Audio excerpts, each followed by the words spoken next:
Hello everyone, my name is Aman Kumar Verma and welcome back in English वाला that is Indian English वाला channel. यहाँ हम लोग English को हिंदी से सीखने वाले हैं, ट्रांसलेट नहीं करेंगे बल्कि हिंदी का रेफरेंस लेकर के इंग्लिश सीखने वाले हैं। तो हमारा जो बेसिक क्लास का सीरीज चल रहा है उसमें हमने सेंटेंस पढ़ लिया है। सेंटेंस के जो बेसिक 4 टाइप्स जो होते हैं हमने पढ़ लिया है, ठीक है, आप सभी जानते हैं उसे। अब हम लोग सेंटेंस को थोड़ा चीर फाड़ करने वाले हैं, पोस्टमार्टम करने वाले हैं। सेंटेंस का जो बेसिक स्ट्रक्चर होता है मैंने आप लोगों को बताया था, क्या होता है? Subject plus verb plus object. इन तीनों का आपको बेसिक इंट्रोडक्शन दिया हुआ है पिछले क्लासेस में, आप चाहें तो उन्हें देख सकते हैं। सब्जेक्ट वर्ब एंड ऑब्जेक्ट इन तीनों की एडवांस क्लासेस में बाद में आपको दूंगा। अभी मैं आपको सभी चीजों की बेसिक एक इंट्रोडक्शन देता जा रहा हूं, आपकी एक फाउंडेशन बनाता जा रहा हूं, ताकि आगे जो मैं आपको एडवांस चीजें बताने वाला हूं, जो एडवांस चीजें एग्जाम में आती हैं, जो एक्चुअल में आपको हेल्प करेंगी एग्जाम क्वालिफाई करने में, उसका फाउंडेशन आपका तैयार हो जाए। और ऐसा भी नहीं है कि आपको ये एग्जाम में काम नहीं देगा। बहुत सारे क्वेश्चंस अभी मैंने आपको मात्र 3-4 क्लासेस बस बताया है, उसमें से मैं आपको गारंटी दे सकता हूं कि एक क्वेश्चन कभी भी एग्जाम में आ सकता है, ठीक है, जबकि आया हुआ है बहुत सारे एग्जाम्स में। तो आप किसी भी चीज को हल्के में लेकर के ना चलें, ठीक है। तो शुरू करते हैं आज हम लोग अपना सेंटेंस का एडवांस क्लास। तो आज की क्लास का नाम है सेंटेंस ही है, लेकिन क्या है, थोड़ा सा एडवांस है।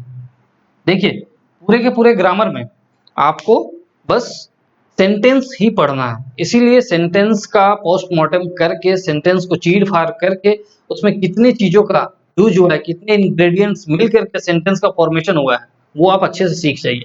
अगर आप वो सीख जाते हो जो मैं आपको बता रहा हूँ, आपकी फाउंडेशन स्ट्रांग हो जाती है, तो फिर बाकी आगे जो जितने भी चैप्टर्स आप पढ़ोगे सब आपको आसानी से समझ में आएंगे। तो आज हम लोग सेंटेंस को 2 टुकड़े में बांट कर पढ़ने वाले हैं। पहला टुकड़ा है क्लॉज, दूसरा टुकड़ा है फ्रेज। तो यहाँ फ्रेज को आप फ्रेजल वर्ब से कंफ्यूज मत होइएगा। फ्रेजल वर्ब मैंने आपको इंट्रोडक्शन क्लासेस में बताया था क्या होता है। फ्रेजल वर्ब में एक्शनल वर्ब प्लस प्रीपोजिशन यूज होता है, या फिर एक्शनल वर्ब प्लस एडवर्ब यूज होता है, जैसे लुक इनटू, लुक अप, मैंने आपको एग्जांपल दिया था, ठीक है। तो क्लॉज क्या होता है एंड फ्रेज क्या होता है? क्लॉज वो होता है जिसमें सब्जेक्ट एंड वर्ब दोनों होते हैं, एंड फ्रेज जिसमें सब्जेक्ट एंड वर्ब का कॉम्बिनेशन नहीं होता है। मतलब अगर वर्ब है भी तो सब्जेक्ट नहीं होगा। That means subject and verb एक साथ नहीं हो सकते हैं। क्लॉज क्या होता है? वो एक कंप्लीट सेंटेंस हो भी सकता है एंड नहीं भी हो सकता है। फ्रेज कभी भी एक कंप्लीट सेंटेंस नहीं होता है, आपको बस यही याद रखना है, ठीक है। आई होप आप समझ गए होंगे। अब हम लोग एग्जाम्पल से समझते हैं, आइए। क्लॉज, इसमें सब्जेक्ट भी होता है एंड वर्ब भी होता है, सब्जेक्ट एंड वर्ब का कॉम्बिनेशन होता है। एंड फ्रेज में क्या होता है? सब्जेक्ट एंड वर्ब का कॉम्बिनेशन नहीं होता है, केवल वर्ब होगा, ठीक है, बट सब्जेक्ट नहीं होगा। और ये एक सेंटेंस हो भी सकता है और सेंटेंस नहीं भी हो सकता है, बट ये एक फ्रेज जो है वो एक सेंटेंस होगा ही नहीं। अब हम लोग एग्जांपल लेते हैं, समझिए आप एग्जांपल से, ठीक है। कैसे? A boy came into my shop and asked for a candy। एक लड़का मेरे दुकान में आया और एक कैंडी मांगा, ठीक है। अब यहाँ पर देखिए, एक लड़का मेरे दुकान में आया, ये कंप्लीट सेंटेंस है। कंप्लीट सेंटेंस है क्यों? क्योंकि ये पूरा मीनिंग है, एक लड़का मेरे दुकान में आया। So this part is clause, ठीक है। तो फर्स्ट रूल तो फॉलो कर रहा है, दूसरा रूल भी ये फॉलो कर रहा है। कैसे? अब वो ये एक सब्जेक्ट है, केम इनटू क्या है? कम, जो वर्ब है, ठीक है। केम इनटू पूरा फ्रेजल वर्ब हो जाता है, लेकिन उसे छोड़िए, हम लोग यहाँ कम का बात करेंगे। अभी फ्रेजल वर्ब में हम लोग घुसेंगे ही नहीं, फ्रेजल वर्ब जब मैं आपको अलग से पढ़ाऊंगा तब उसके बारे में डिस्कस करेंगे। तो सब्जेक्ट भी है, वर्ब भी है, so this part is clause. ये पूरा पार्ट क्या है? क्लॉज है। और the rest part is phrase. अब देखिए, फ्रेज के बारे में हमने क्या देखा था, वो एक सेंटेंस भी नहीं होगा और सब्जेक्ट एंड वर्ब का कॉम्बिनेशन नहीं होगा, केवल वर्ब रहे तो अकेला रह सकता है, देखिए, and ask for a candy, और एक कैंडी मांगा, और एक कैंडी मांगा। हिंदी में ही आप देखिए ना, क्या लग रहा है, कंप्लीट सेंटेंस है? नहीं है। So this is phrase. अब देखिए, आस्क जो है वर्ब होता है, बट यहाँ आस्क्ड फॉर एक साथ यूज हुआ है। आस्क्ड फॉर का मतलब होता है मांगना, तो ये क्या है? Phrasal verb. फ्रेजल वर्ब हम लोग बाद में पढ़ेंगे। सो आई होप आप समझ गए होंगे। और मैं आपको कुछ और एग्जांपल ऐसे ही बोल करके दे रहा हूँ, आप चाहो तो उन्हें लिख सकते हो। ठीक है, जैसे ही is sleeping on the bed, means वह बेड पर सो रहा है। अब देखिए, इसे दो टुकड़ों में बांटिए आप। ही इज स्लीपिंग मीन्स वह सो रहा है। देखिए, कंप्लीट मीनिंग दे रहा है, मीन्स क्या है? ये क्लॉज है। ठीक है, यहाँ ही सब्जेक्ट है, स्लीपिंग क्या है? वर्ब है। अब दूसरा पार्ट क्या बचा? On the bed. On the bed क्या है? फ्रेज है। कुछ और एग्जांपल लेते हैं, जैसे she is waiting at the door, the cat is under the table. अब she is waiting at the door, इसका मीनिंग क्या हुआ? वह दरवाजे पर इंतजार कर रही है। सो शी इज वेटिंग, वह इंतजार कर रही है। कंप्लीट मीनिंग दे रहा है, मतलब ये क्लॉज है। सी सब्जेक्ट है, वेट करना वर्ब है। देखिए, सब्जेक्ट एंड वर्ब का कॉम्बिनेशन भी है। अब एट द डोर, दरवाजे पर, रेस्ट पार्ट क्या हुआ? फ्रेज हो गया। अब यहाँ पर देखिए, ना तो सब्जेक्ट है ना ही वर्ब है, तो आराम से ये फ्रेज हो गया। तो चलिए सबसे पहले क्लॉज के बारे में पढ़ते हैं। क्लॉज दो टाइप के होते हैं, इंडिपेंडेंट और डिपेंडेंट। इंडिपेंडेंट क्लॉज वो होते हैं जो एक कंप्लीट सेंटेंस होते हैं, मतलब वो अपनी बात को पूरे तरीके से एक्सप्लेन कर देते हैं, कुछ भी बचा नहीं रहता है। और डिपेंडेंट क्लॉज वो होते हैं जिसमें बात को पूरी तरीके से बताया नहीं गया होता है, ऐसा महसूस होता रहता है कि अभी भी कुछ कहना बाकी है। जैसे हम एक एग्जांपल लेते हैं, आप समझ जाएंगे। इंडिपेंडेंट का मतलब ये स्वतंत्र, ठीक है ना, वो आजाद है, फुल मीनिंग दे रहा है, किसी पे डिपेंड नहीं करता है। I will leave when you call मी। ठीक है, मैं निकल जाऊंगा जब तुम मुझे कॉल करोगे, या फिर मैं निकलूंगा जब तुम मुझे कॉल करोगे। ठीक है, तो आई विल लीव मतलब मैं चला जाऊंगा या मैं निकल जाऊंगा। ठीक है, कंप्लीट मीनिंग दे रहा है, तो ये इंडिपेंडेंट क्लॉज हुआ। व्हेन यू कॉल मी, जब तुम मुझे कॉल करोगे। अब देखिए, जब तुम मुझे कॉल करोगे, सुन के क्या लग रहा है? कुछ तो बात है जो अधूरा है।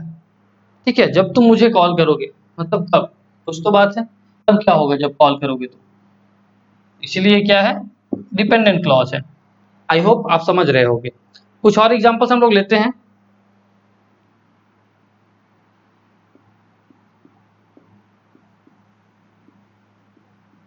चंपू, ठीक है, राम श्याम लेने से अच्छा है चंपू, क्योंकि राम श्याम तो किसी और का नाम भी हो सकता है।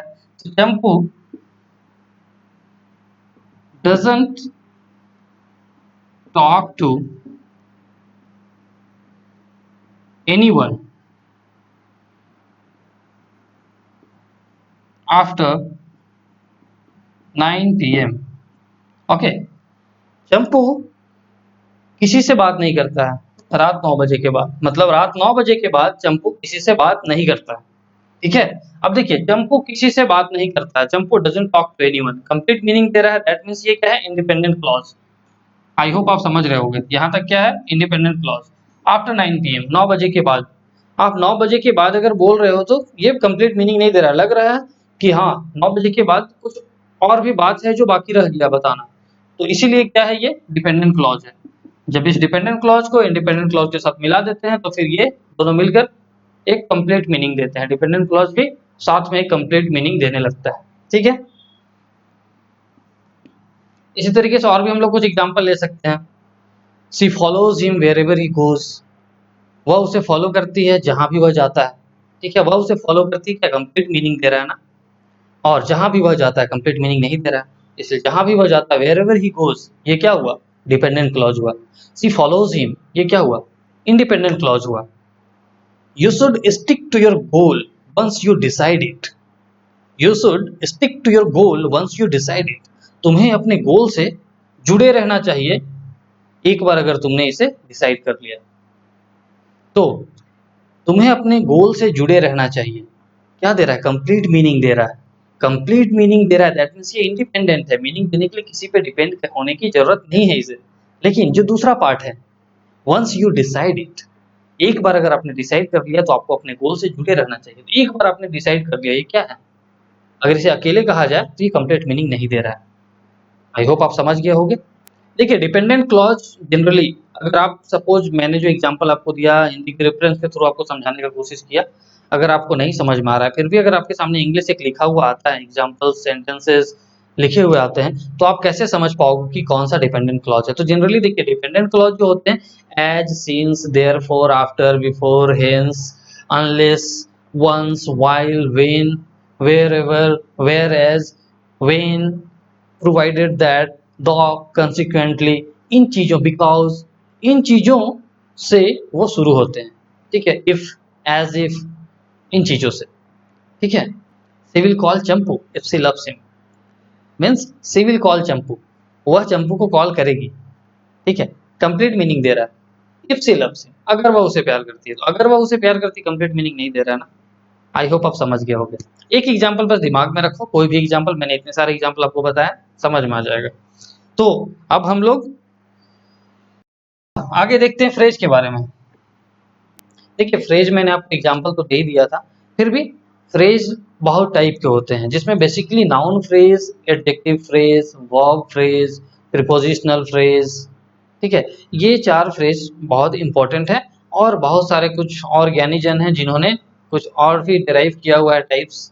मैंने आपको पहले ही बोला टाइप्स नहीं रटना है, फिर भी मैं आपको बता रहा हूँ ताकि आप थोड़ा समझ पाएं। हालांकि टाइप्स आप भूल जाना, टाइप्स बिल्कुल याद मत रखना, ब्रॉडर वे में बस यही समझना है कि फ्रेज क्या होता है।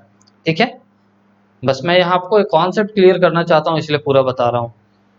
तो उसी तरीके से gerund phrase, participle phrase, to infinitive phrase लोगों ने डिराइव किया हुआ है। तो हालांकि उसकी कोई ज़रूरत नहीं है, वो सारी चीज़ें जब मैं आपको जिरंड, इन्फिनिटिव एंड पार्टिसिपल ये सारी चैप्टर जब पढ़ाऊंगा तो आपको खुद ही क्लियर हो जाएगा कि उनका यूजेस क्या क्या है।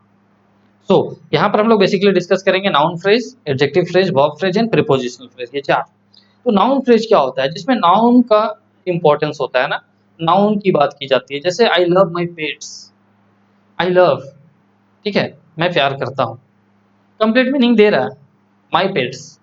ठीक है, अब देखिए यहाँ आपको समझना होगा, आई लव माई पेट्स, मैं बस एक छोटा सा एग्जांपल आपको ले रहा हूँ यहाँ पर, I love my pets.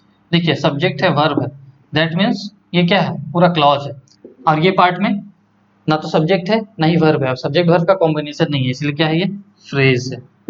I hope आप समझ रहे हो। तो माई पेट्स क्या है, पेट्स क्या है, नाउन। अभी देखिए मैंने आपको क्योंकि पार्ट्स ऑफ स्पीच पढ़ाया नहीं है, इसीलिए आपको इन चीजों में घुसाना तो सही नहीं है, फिर भी मैं थोड़ा थोड़ा एग्जांपल देकर चलता हूँ। नाउन क्या होता है, दुनिया का कोई भी चीज नाउन है, किसी भी चीज के बारे में जिसे भी आप छू सकते हो। जैसे कभी छोटा सा एग्जांपल दे रहा हूँ, दुनिया का हर चीज बस याद रखो कि नाउन। ठीक है, तो पेट्स क्या है, नाउन है, तो इसीलिए नाउन फ्रेज है। अब देखिए एडजेक्टिव फ्रेज की बात करते हैं। एडजेक्टिव फ्रेज में क्या होता है, एडजेक्टिव इंपॉर्टेंट रहेगा। ठीक है ना, I love the lovely pets I have. अब यहाँ पर देखिए आई लव कंप्लीट मीनिंग दे रहा है, सब्जेक्ट एंड वर्ब है, तो एक क्लॉज है। तो the lovely pets, the lovely pets क्या है, ये फ्रेज है। और लवली मतलब पेट्स की क्वालिटी को बताई जा रही, पेट्स कैसे हैं, लवली हैं। ठीक है ना, बहुत प्यारे हैं। तो द लवली पेट्स यहाँ पर एडजेक्टिव फ्रेज है। उसी तरीके से वर्ब फ्रेज है, उसमें किसका इंपॉर्टेंस रहेगा, वर्ब का इंपॉर्टेंस रहेगा, मतलब फ्रेजल पार्ट में वर्ब इंपॉर्टेंट रहेगा। ठीक है, बात करते हैं हम लोग, Champu wanted to talk to her. फिर से चंपू का एग्जांपल लेते हैं, Champu wanted to talk to her but couldn't dare.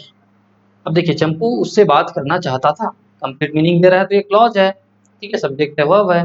अब बट कुडंट डेयर, लेकिन हिम्मत नहीं कर सका। चंपू उससे बात करना चाहता था लेकिन हिम्मत नहीं कर सका। अब हिम्मत नहीं कर सका क्या है, फ्रीज है। बट कुडंट डेयर, लेकिन यहाँ पर देखिए कुड एंड डेयर दोनों ही वर्ब यहाँ पर यूज हो गया। ठीक है, तो ये क्या है, वर्ब फ्रेज है। आपको याद रखना है वर्ब एंड सब्जेक्ट का कॉम्बिनेशन नहीं होना चाहिए, वर्ब अकेला रह सकता है, कोई इशू नहीं। ठीक है, उसी तरीके से प्रीपोजिशनल फ्रेज, प्रीपोजिशनल फ्रेज तो मैंने आपको एग्जांपल में पहले ही बताया था, there is a cat under the table. There is a cat, एक बिल्ली है, कंप्लीट मीनिंग दे रहा है, लेकिन अंडर द टेबल, टेबल के नीचे, टेबल के नीचे एक बिल्ली है। तो टेबल के नीचे यानी अंडर द टेबल, अंडर क्या है, preposition, in, on, into, over, ये सारी चीजें क्या होती हैं, प्रीपोजिशन होती हैं। तो प्रीपोजिशन से कुछ भी चीज अगर शुरू होता है तो वो क्या होता है, प्रीपोजिशनल फ्रेज होता है। ठीक है, वैसे ही she is waiting at the door, जो मैंने आपको एग्जांपल बताया था, वह इंतजार कर रही है कहाँ पर, दरवाजे पर। वह इंतजार कर रही है कंप्लीट मीनिंग दे रहा है, ये क्लॉज है, दरवाजे पर फ्रेज है। ठीक है, एट द डोर, एट से शुरू हो रहा है ना, दैट इज प्रीपोजिशन।